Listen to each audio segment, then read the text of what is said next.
علیکم ورحمۃ اللہ وبرکاتہ۔ امید ہے آپ تمام دوست احباب خیر و عافیت سے ہوں گے۔ آپ کے مسائل اور ان کا حل سیریز میں آج ہمیں ہمارے ایک دوست نے یہ سوال بھیجا ہے کہ میت کو قبر میں لٹانے کا مسنون اور سنت طریقہ کیا ہے؟ کیا صرف چہرے کو قبلہ رو کر دینا کافی ہے یا پوری میت کے جسم کو قبلہ کی جانب کرنا چاہیے؟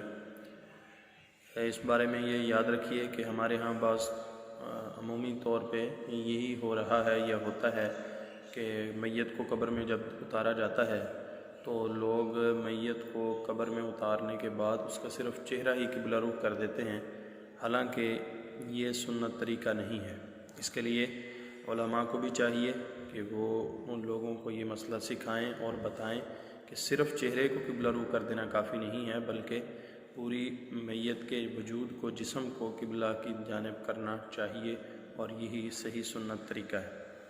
اللہ تعالیٰ سے دعا ہے اللہ تعالیٰ ہمیں مسئلے کو سمجھ کر اس پر عمل کرنے کی توفیق عطا فرمائے۔